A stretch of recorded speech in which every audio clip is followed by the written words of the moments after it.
할렐루야. 네, 아멘. 반갑습니다. 지금 또 이제 계속해서 비긴 어게인, 우리가 삶에서 새 일을 좀 경험했으면 좋겠다라고 했을 때에 어떻게 우리가 새 일을 경험할 수 있을까에 대해서 상고해보고 있습니다. 지금까지 흐름을 보면은 이제 저희가 비긴 어게인은 크게 두 개의 영역으로 나뉘었죠. 하나는 예수 안에서, 그리고 그 예수 안에서는 결국 십자가에서가 되는 것이고, 그 다음에 중요한 것이 힘내, 바라봐야 된다. 근데 그냥 바라보는 것이 아니라 제대로 바라봐야 된다. 십자가 붙들고 하나님 제대로 바라보기 시작할 때 우리의 삶에는 하다시 새 일이라는 것이 일어나게 된다라고 했습니다. 그래서 이거를 어떻게 바라볼까라고 했을 때 지금 벌써 저희가 꽤 보고 있죠. 누구와 같이 바라봐야 되는가? 어린아이와 같이 하나님을 바라보는 자가 돼야 된다. 이걸 나누고 있습니다. 원래는 그냥 어린이 주일이라서 한 번만 하려고 했는데 벌써 세 번째 시간입니다. 지난 시간들을 조금 생각해 보자면 어린아이와 같은 신앙은 무엇인가? 두 번에 걸쳤으니까 두 가지가 있었겠죠. 첫 번째는 자신을 부풀리지 않고 그대로 인정할 줄 아는 모습. 이게 어린아이와 같다라는 거예요. 그리고 이렇게 자신의 연약함을 인정하는 모습은 반드시 어떤 삶의 형태로 나타나게 되는데, 어떤 형태로 나타나는가? 그렇죠. 순종의 형태로 나타나게 된다. 그리고 이 순종이라는 것은 두 가지의 단계가 있습니다. 하나는 말씀을 읽을 때에 이해가 착착착 되는 거. 그렇지, 이렇게 살아야지 해서 따라가는 순종이 있고, 그 다음의 순종은 이해가 되지 않더라도 따라가게 되는 순종이 있습니다. 그리고 어린아이의 순종이라는 것은 이해가 되지 않아도 울면서도 그저 아버지시기에 그 말씀 따라 나가는 그런 믿음, 그런 순종이 어린아이의 순종이다. 이것을 나눴습니다. 그러니까 정리하자면 어린아이의 믿음은 자신에 대한 겸손한 인정, 자기 비하가 아닙니다, 여러분. 나는 쓰레기야, 나는 똥이야, 막 이렇게 그냥 비하하는 것이 아니고 그냥 있는 그대로를 인정하는 모습, 그리고 이해가 되지 않더라도 따라가려는 순수한 믿음, 이게 어린아이와 같은 자라는 것이죠. 근데 여러분, 여기까지는 이제 이해가 되셨을 거예요. 아멘이기도 합니다. 그런데 여기서는 저희가 질문을 하나 해야 돼요. 어린아이와 같은 신앙이 어떤 하다시를 열어간다, 여기까지 이해가 됐다면 도대체 이 어린아이와 같은 신앙을 가지게 되는 것은 어떻게 할 수 있는 것인가? 좀 이렇게 젊은 애기들 동영상 좀 보면은 마음이 어려지나요? 동심으로 돌아가나요? 어떻게 해야 우리가 어린아이와 같은 신앙을 가질 수 있을까? 그 힌트가 오늘의 말씀에 있습니다. 퀴즈입니다, 여러분. 어린아이와 같은 신앙으로 나아갈 수 있는 핵심 키워드가 여기 하나 있습니다. 뭘 것 같으세요? 뭘 것 같으세요? 어려워요? 정답을 말씀드릴게요. 정답은 하나예요. 돌이켜야 한다. 돌이켜야지만 어린아이와 같은 믿음으로 갈 수 있다라는 거예요. 그런데 여러분, 이 돌이킴이라는 거 저희들은 두 글자로 많이 뭐라고 표현하는데 뭐라고 표현하는지 혹시 아세요? 그렇죠. 회개의 영역이에요. 회개. 우리가 그냥 회개 말고 진정한 회개의 영역에 들어가게 될 때 어린아이와 같은 신앙으로 우리가 하나님을 바라볼 수 있게 된다. 이렇게 되는 겁니다. 그럼 도대체 회개가 뭐길래? 진짜 회개가 뭘까?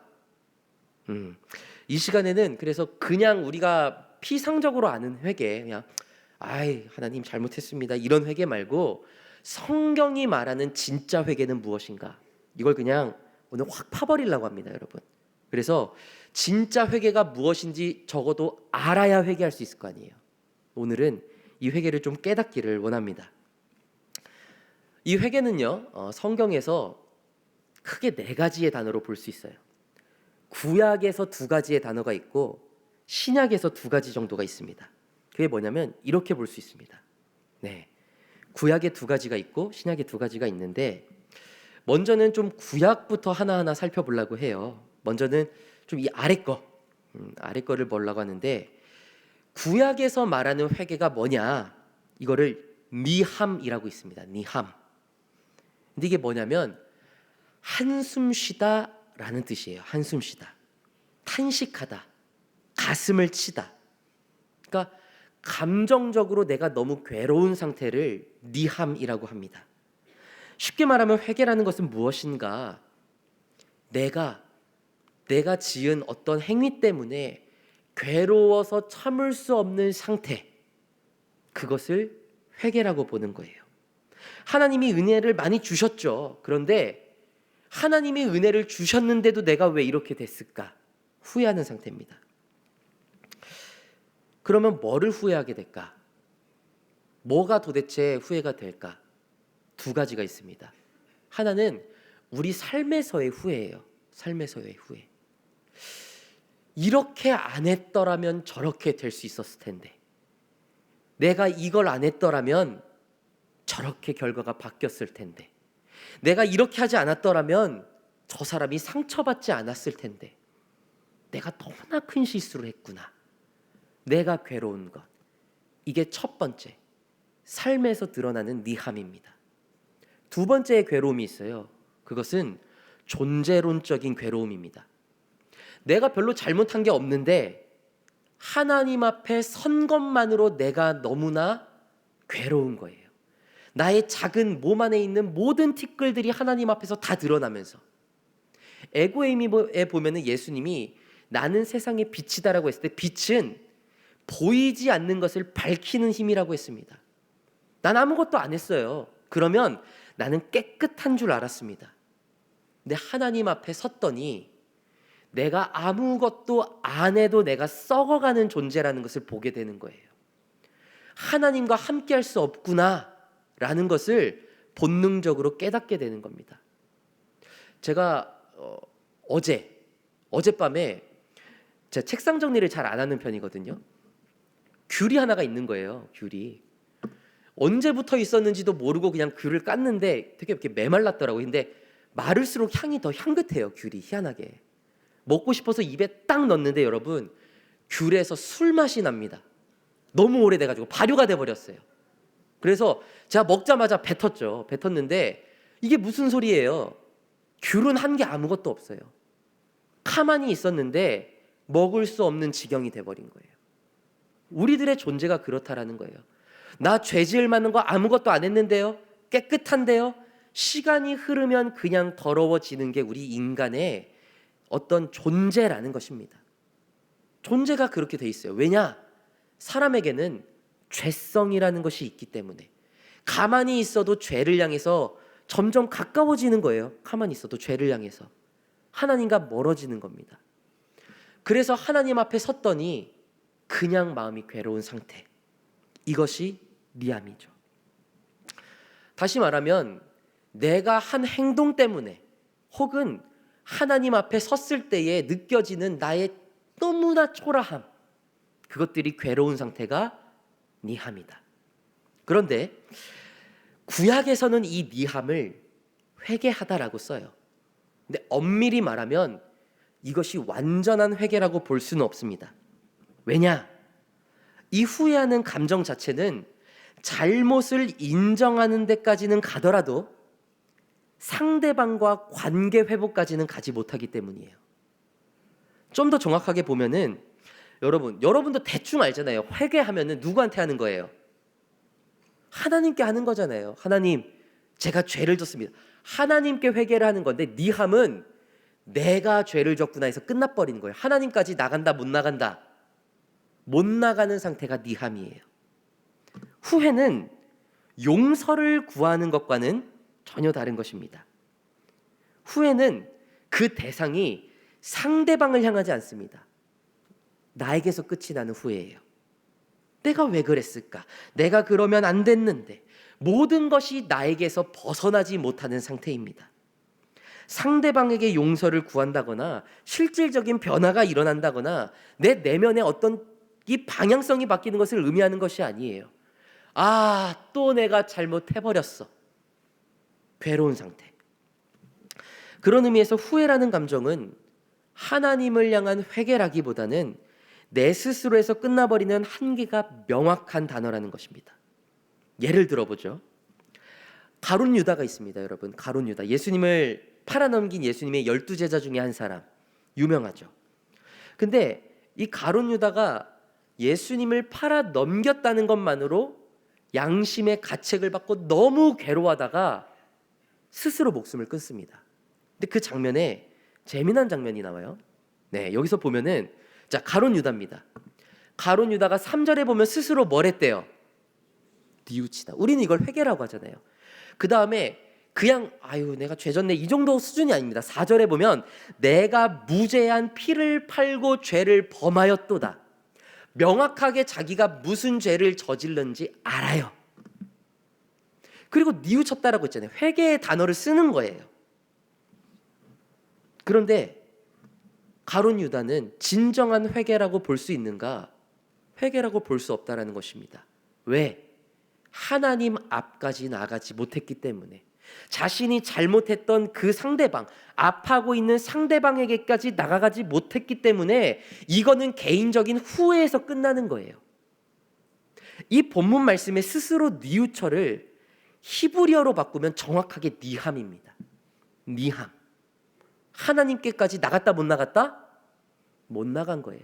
못 나갔으니까 스스로 괴롭기만 하니까 목숨을 끊어버린 것입니다. 근심은, 후회는 회개를 이루게 하는 것이지 후회한다고 회개가 완성되는 것이 아닙니다. 실제로 말씀이 증거합니다. 고린도후서 7장 말씀인데요. 자, 10절 말씀 다 같이 읽어보겠습니다. 읽겠습니다. 하나님의 뜻대로 하는 근심은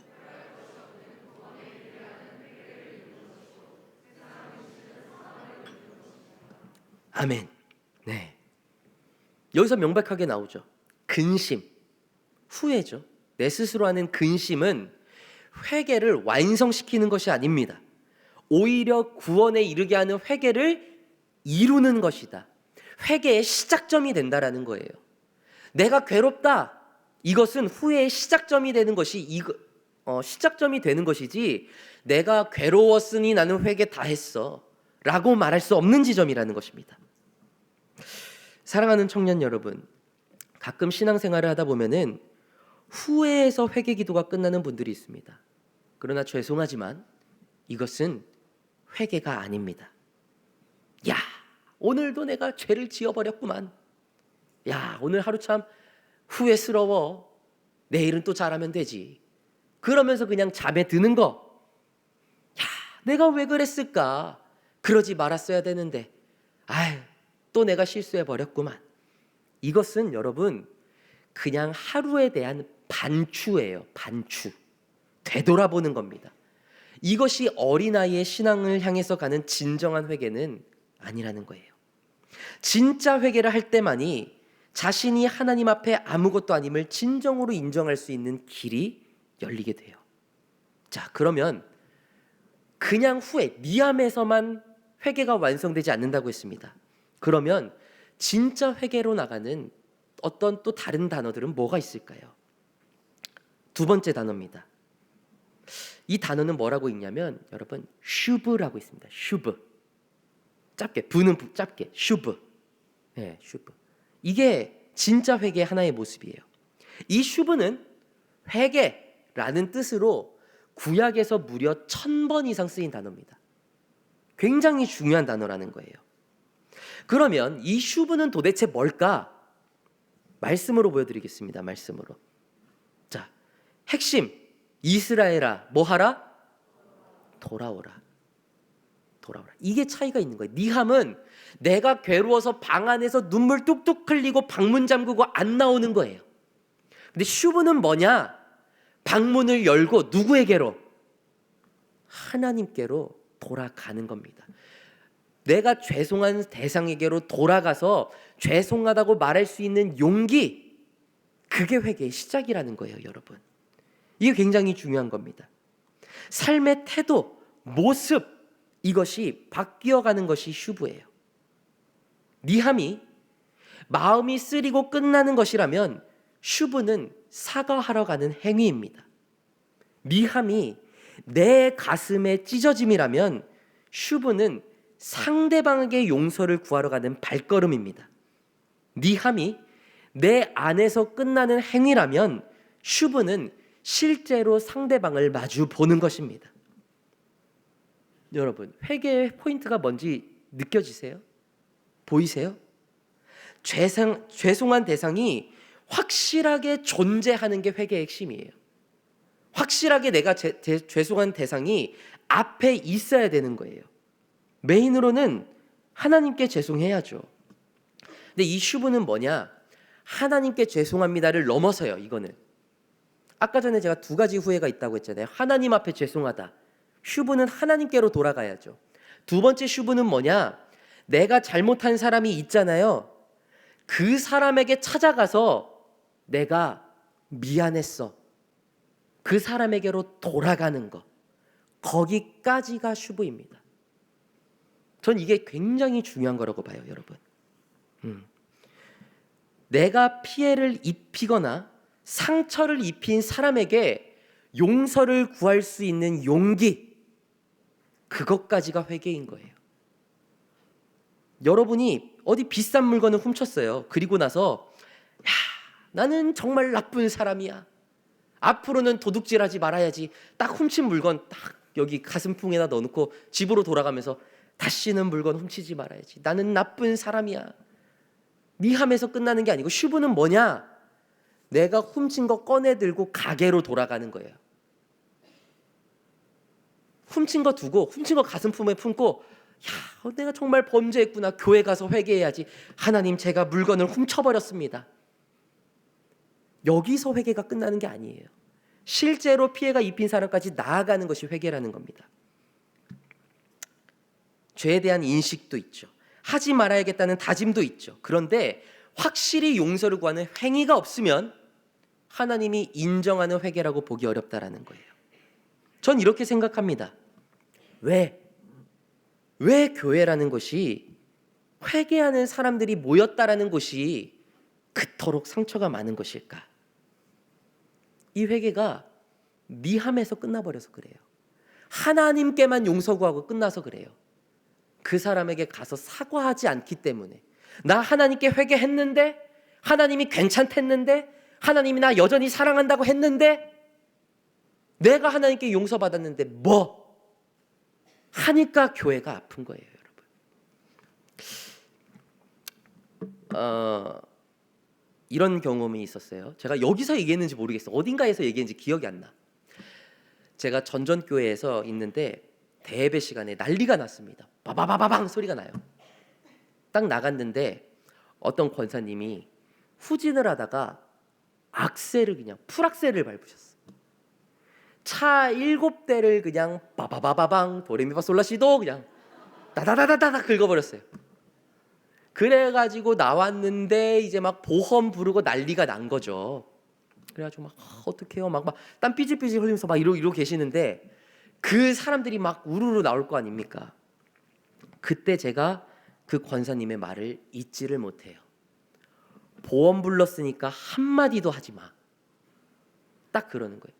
내가 잘못한 거 아니까 뭐라고 하지 마 라는 겁니다. 근데 여러분, 그 권사님 교회에서 기도를 많이 하는 분일까요? 하나도 안 하는 분일까요? 손에 꼽을 정도로 열심히 기도하시는 분이에요. 그분은 내가 하나님께 회개하고 승부 보겠다 이거예요. 너희들이 뭐라고 하지 마라. 보상은 해줄게 라는 겁니다. 그 모습에 성가대원 중에 젊은 한 청년이 시험 들어가지고 막 난리가 났었습니다. 이게 교회냐고. 여러분, 명백하게 그분이 했던 것이 회개일까? 하나님이 기뻐하시는 회개일까? 생각해 보게 돼요. 구약이 말하는 돌이킴, 회개의 영역은 내 삶이 하나님께 용서받아야죠. 맞는 겁니다. 그러나 그 과정에서 상대방에 대한 진심 어린 사과와 위로, 보상, 이런 것들이 함께 가는 것, 하나님 앞에 죄를 지었다면 돌이켜서 하나님께로 돌아가서 용서를 구하고, 이웃에게 상처를 주고 떠났다면 떠나는 길의 발길을 되돌려 이웃에게 돌아가 미안하다고 할 수 있는 말 한마디, 그게 회개라는 것입니다, 여러분. 그래서 회개의 두 번째 이미지는 돌아가다. 죄를 진 곳에서 떠나서 도망가고 있었어요. 돌아가는 거예요. 이게 회개입니다. 자, 그러면 이제는 구약이 끝났어요. 신약의 회개는 뭔가 한번 가보시죠. 신약. 자, 신약의 회개, 이 단어는 메타노에오라고 있습니다. 메타노에오. 네. 이거는 여러분 들어보신 적 있으세요? 메타노에오, 회개라는 단어 할 때 주로 이 단어 쓰시거든요. 설교할 때. 아주 좋습니다. 아주 만족스럽습니다. 네. 이 단어를 많이 쓰는데 이때 당시에 이거를 뭐라고 많이 해석을 하냐면 핸들을 돌리다라고 많이 이게 해석을 해요. 메타노에오. 근데 명백하게 이 단어를 정말로 분석해 보면 핸들을 돌리다라는 뜻은 아닙니다. 이거는 굳이 표현을 하자면 우리나라 말로는 각성하다라는 뜻하고 비슷한 단어예요. 메타노에오는 각성. 각자가 깨달을 각이에요. 깨달을 각. 그다음에 성은 뭐였더라? 깨어날 성입니다. 깨어날 성. 그러니까 각성이 뭐냐면 깨달아서 내가 깨어나게 된다라는 거예요. 각성하다가 뭔가 딱 깨달으면서 깨달았다 하는데 뭔가 새롭게 보이는 겁니다. 깨달아지고 새롭게 보이는 거, 이게 각성이거든요. 예를 들면 나는 한평생 축구만 하고 살았어요. 공만 보면 공은 무조건 발로 차야 되는 사람이야. 그래서 막 공을 발로 막 차고 있는데 또 어디서 놀자는 거예요. 신나가지고 갔는데 마침 공이 하나가 딱 있는 겁니다. 막 가가지고 막 공을 발로 막 만지고 있는데 주변 사람들이 그거 아니라는 거예요. 왜, 무슨 소리야 했더니 여기는 농구를 하는 것이야, 이렇게 이야기를 하는 거예요. 그러면 딱 봤더니 잔디밭이 아니라 우레탄인 거예요. 농구장인 거예요. 그러면 어떻게 하나 봤더니 주변 사람들이 공을 다 손으로 잡아서 튕기고 있는 거예요. 그때 이 사람이 뭔가 깨닫게 되는 거죠. 공은 발로만 차는 건 줄 알았는데 손으로도 하는 거구나. 완전히 새로운 것을 깨닫게 되는 거예요. 그리고 나서 자신도 공을 손으로 튕겨보는 순간에 새로운 영역의 눈을 뜨게 되는 것이죠. 이게 각성이거든요. 메타노에오가 바로 이런 느낌입니다. 이거를 글자를 분석하면은 이렇게 볼 수가 있어요. 자, 메타, 그다음에 노에오, 이렇게 볼 수가 있습니다. 이 메타라는 단어가 뭐냐면 이전 상태를 넘어가다, 더 높은 차원에서 내려다보는 느낌이 메타라는 뜻이에요. 여러분, 이게 우리가 지내다 보면 메타인지 이런 얘기 많이 듣잖아요. 메타인지가 뭐냐면 쉽게 말하면 나를 객관적으로 볼 수 있는 지능이 메타인지거든요. 그러니까 보통 사람들이 난 이거 좋아, 난 이거 싫어, 이렇게 직관적으로 살아가잖아요. 근데 메타인지는 조금 더 높은 곳에서 나를 보는 거예요. 내가 이걸 왜 좋아하지? 나는 이런 걸 좋아하는 사람이구나. 나는 이런 걸 싫어하는 사람이구나. 왜 난 이런 걸 좋아할까, 싫어할까, 분석이 들어갈 수 있는 상태. 그게 메타인지거든요. 그냥 나는 좋아, 싫어, 이것을 나보다 높은 상태에서 나를 볼 수 있는 상태. 이게 메타입니다. 뭔가를 뛰어넘는 것. 근데 노에오라는 단어가 뭐냐? 마음, 지성, 직관. 한마디로 본능입니다. 본능. 메타노에오는 뭐냐? 나의 본능을 위에서 바라보는 상태인 거예요. 위에서 바라보는 상태. 그러니까 세상을 살아가다 보면 우리는 본능대로 살아가요. 보통은. 그게 뭐 죽는 길인지 죄를 짓는 길인지도 모르고, 좋으면 다 좋은 거, 싫으면 다 싫은 거. 우리는 그렇게 살아가는 거예요. 이건 어쩔 수 없었어, 세상은 이렇게 살아가야 되는 것이 맞아, 이렇게 말하는 것은 이성의 영역이죠. 그리고 생존을 위해서 우리가 어쩔 수 없이 하게 되는 것들 다 본능의 영역입니다. 직관적인 영역이에요. 근데 메타노이아는 뭐냐?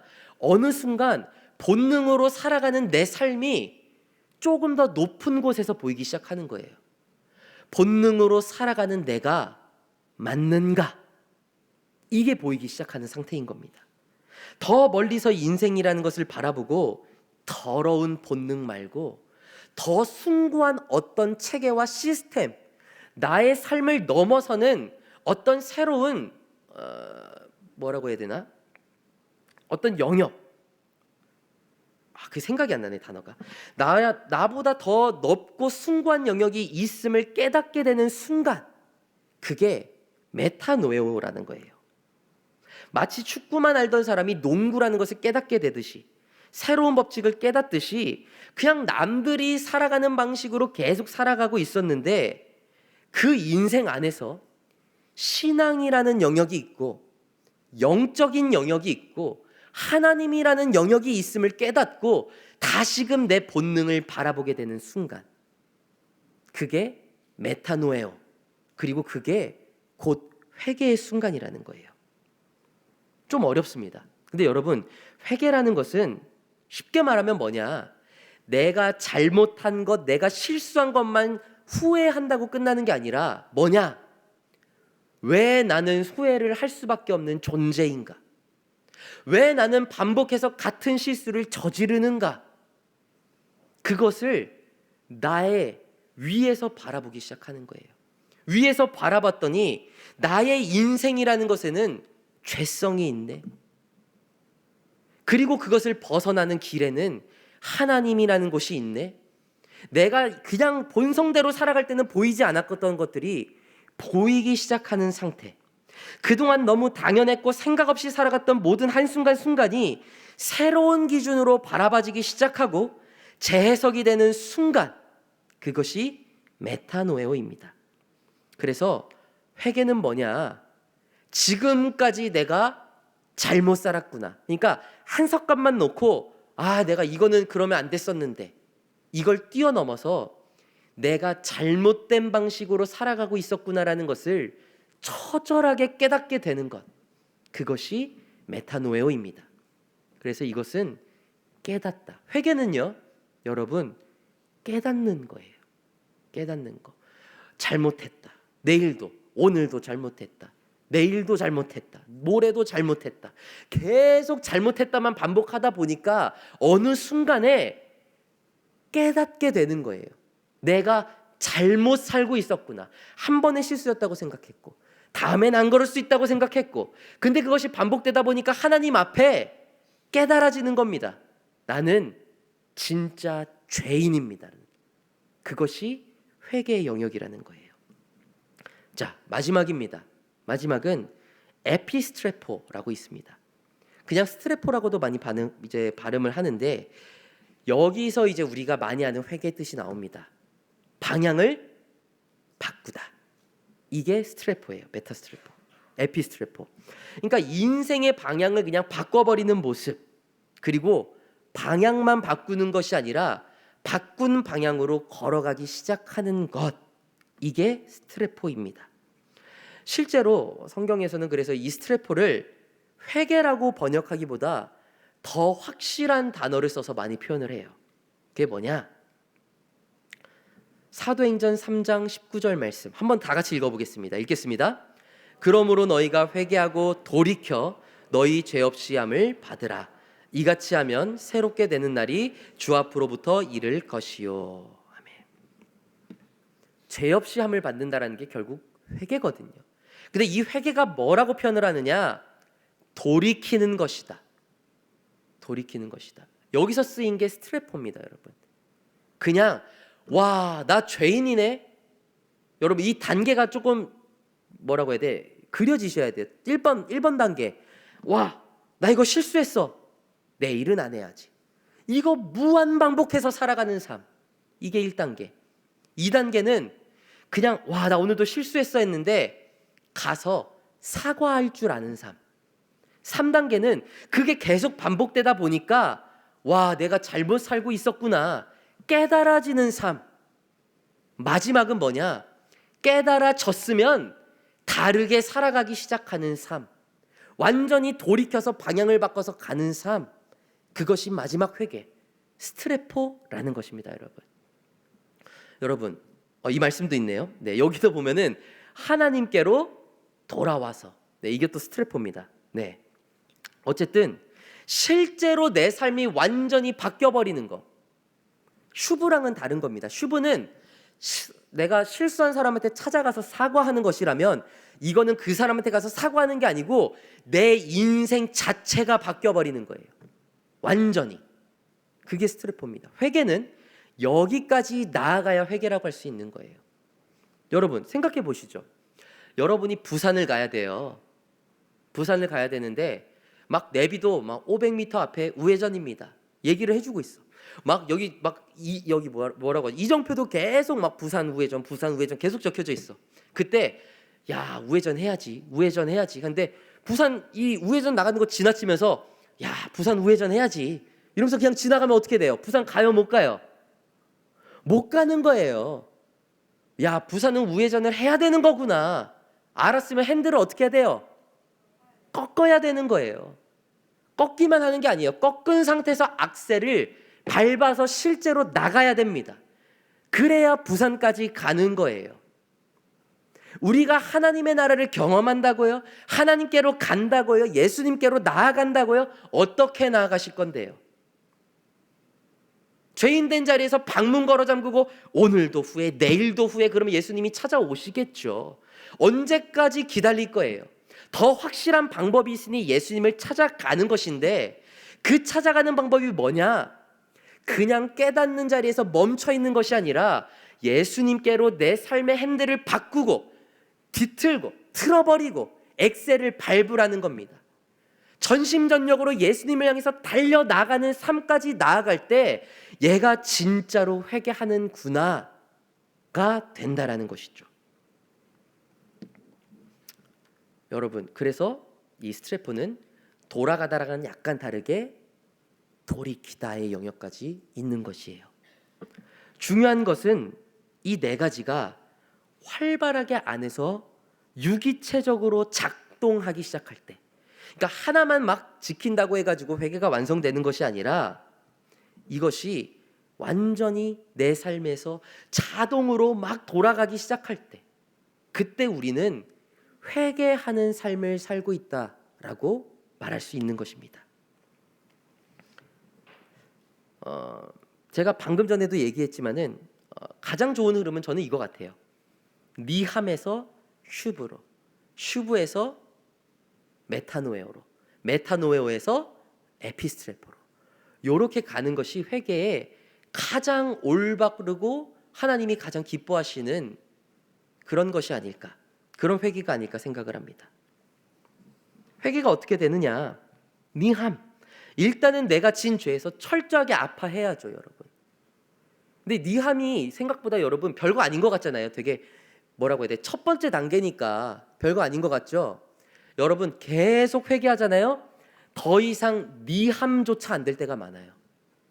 실수를 하는 게 너무 당연해져 버린다니까요. 사람은 죄인이니까 안 아파요. 내가 누구에게 실수한 게 아프지 않는 시점이 와버려요. 누구한테 잘못을 했는데도 내가 미안하지 않다? 합리화가 먼저 들어와 버린다? 여러분 그것은 영혼을 점검해야 될 때입니다. 가장 살아있는 영혼은 니함이 민감하게 작동하는 사람들이에요.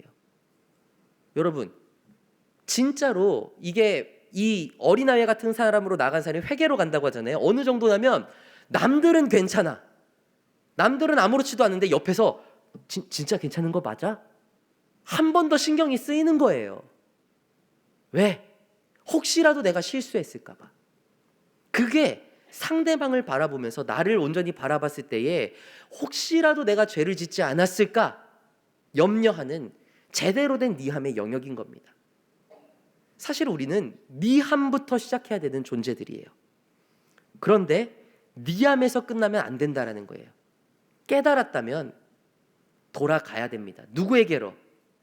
하나님에게로. 그리고 내가 상처 준 사람에게로.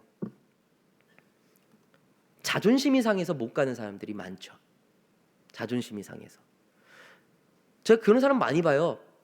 미안하다는 말이 너무 자존심이 상해서 그냥 기도로 울면서 이틀이고 3일이고 기도하는 거예요. 내 마음이 평온해질 때까지. 여러분, 합리화 아니에요? 합리화? 그거? 내가 사과를 안 했는데 하나님께 용서받으면 다 된다. 그 사람의 상처는 어떻게 할 건데요? 그 사람은 그 사람이 기도해서 하나님께 또 위로받으면 되지. 맞는 말입니다. 그렇게 일하시기도 해요. 근데 성숙한 신앙생활은 그렇게 돌아가지 않는다라는 거예요. 서로가 서로에게 사과할 줄 아는 공동체, 그게 회개가 일어나는 공동체고 회복이 일어나는 공동체의 특징인 것입니다.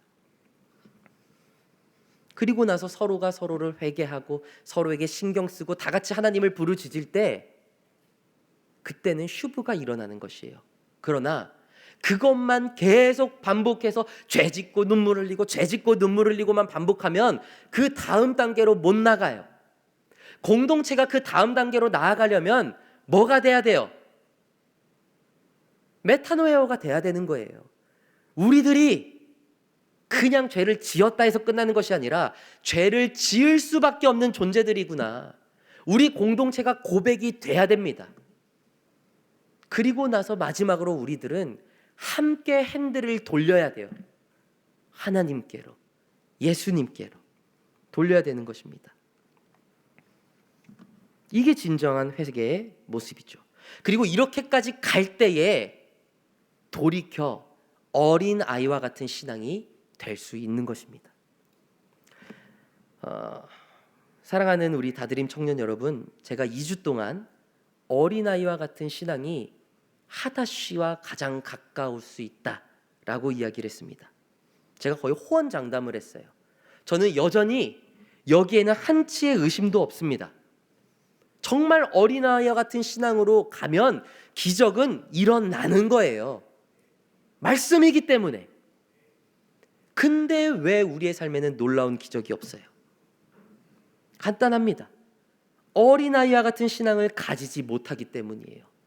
더 철저하게 계산하고 더 철저하게 움켜쥐고 하나님 내 손에 쥔 거를 놓겠습니다 라고 하는데 반대편 손으로 움켜잡고 있어요. 내 뜻이 하나님보다 우선되는 삶을 살고 있는 거예요. 하나님보다 내 뜻이 우선되기 때문에 하나님의 일이 경험되는 것이 아니라 내가 결정한 것의 결과만 경험하면서 살아가는 겁니다. 그게 우리들의 일상이에요. 내가 주도한 일의 결과만 따라오며 경험하며 살아가는 거예요. 새 일은 정말로 내 것들을 놓고 하나님을 바라볼 때 하나님이 일하시면서 경험하는 건데, 말은 하나님이 일하시겠다라고 하면서 내 손에 있는 걸 안 놔요. 내 손에 있는 걸 쥐고 일을 시작합니다. 결국엔 내가 한 것 결과만 받아들이는 거예요. 새 일이 일어나지 않는 거예요. 그런데 이 어린 아이와 같은 신앙의 영역에 발디딜 수 있는 놀라운 시작점이 있으니 그것이 회개라는 것입니다. 내 삶의 뉘우침과 용서를 구하는 마음과 새로운 말씀에 대한 깨달음, 그리고 깨닫고 기분 좋고 돌아가는 것이 아니라 그 깨달음 가운데 내 삶의 핸들을 돌리는 삶을 향한 실천, 이건 자연스럽게 어린아이의 신앙으로 갈 수밖에 없다라는 거예요. 여러분, 어린아이의 신앙이 뭡니까? 하나님 앞에서 연약한 나를 인정하는 거죠. 그리고 이해가 안 가더라도 하나님을 따라가는 것이 어린아이와 같은 신앙이라며요. 진정한 회개를 하게 되면 이건 자연스럽게 되는 겁니다.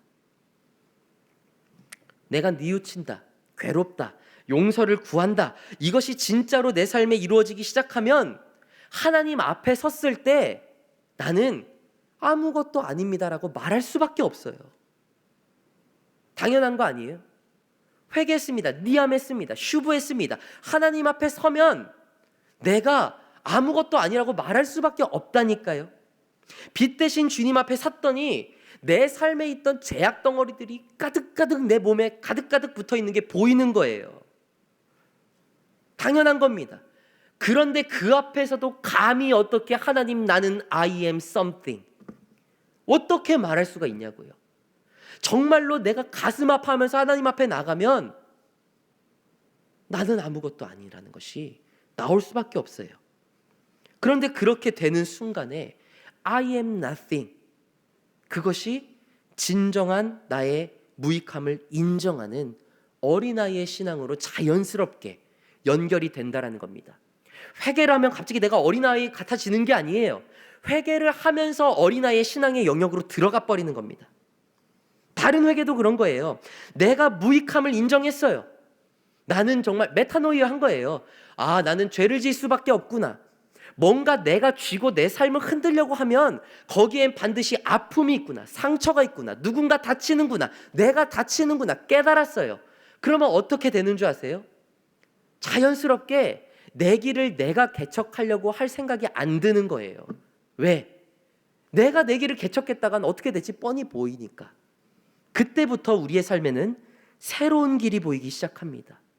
나의 길이요, 진리요, 생명이신 예수의 길이 보이는 거예요. 메타노이아. 내 삶을 봤더니 내가 생각했던 길은 끝이 절벽이라는 거예요. 근데 새로운 길이 보여요. 깨달아져요. 그게 예수의 길이더라. 그럼 우리는 예수의 길을 따라가겠죠. 근데 우리는 양 같은 존재들이잖아요. 멀리 내다볼 수가 없어요. 결국 누구 보고 가요? 예수님의 뒷모습, 목자의 뒷모습만 보면서 따라가는 거예요. 근데 결국 그걸 우리는 두 글자로 뭐라고 불러요? 그게 순종이 될 수밖에 없는 겁니다. 우리가 회개를 하게 되면 저절로 막 순종해야지 이게 아니고 회개를 하는 과정 가운데 순종의 영역으로 넘어가 버리게 되는 거예요.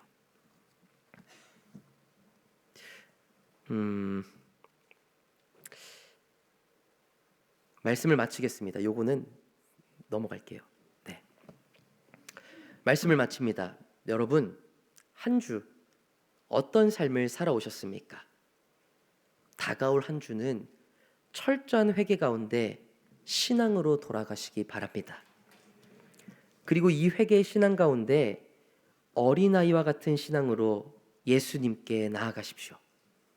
그냥 예수님이 내 삶에 좀 도와줬으면 좋겠다, 방문 걸어 잠그고 있는 것이 아니라 적극적으로 내 영혼의 방의 문을 열고 내 삶의 모든 신경과 시선을 주님께 돌리고 주님께로 나아가십시오.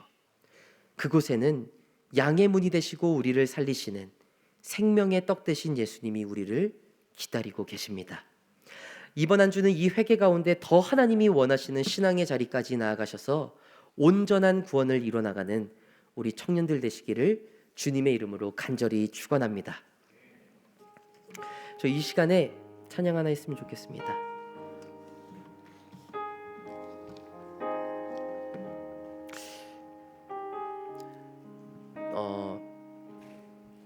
조금 썰을 풀자면, 비하인드 스토리를 얘기하자면, 죄에 대해서, 회개에 대해서 설교를 할 때 두 가지의 말씀을 주셨어요. 하나는 니네들이 왜 죄인인지 깨닫게 해라, 후벼 파버려라, 그런 말씀을 주셨고, 하나는 진짜 회개가 뭔지 알려줘라, 그 마음을 동시에 주시더라고요. 제 생각으로는 우리가 왜 죄인인지 설명해 줘야겠다. 왜? 그래야 회개가 터질 것 같으니까. 그래서 아주 그냥 막 신랄하게 제가 막 죄에 대해서 적었습니다. 우리의 연약함, 우리가 삶에서 하는 실수들을 거침없이 적어 나가고 있었어요. 근데 하나님이 딱 마음을 주시는데, 야, 우리 청년들 그 정도는 아니야, 그러시는 거예요. 제가 그래요? 그랬더니 너는 회개가 뭔지 알려만 줘. 우리 청년들이 내게로 돌아올 거야. 그렇게 말씀을 하셔서 제가 이 말씀을 급하게 설명을 하는 쪽으로 바꾸게 됐습니다. 오늘의 말씀 가운데 우리들이 돌아가야 할 방향이 있어요. 오늘 네 가지의 회개를 들었을 때에 나는 지금 어디에 있는가, 어느 회개의 영역에 있는가 생각하시고 최종적으로 주님께 돌아가고 돌이키는 우리 청년 여러분 되기를 간절히 소망합니다. 우리가 이 마음 가운데 함께 찬양 고백하면서 나아가시겠습니다.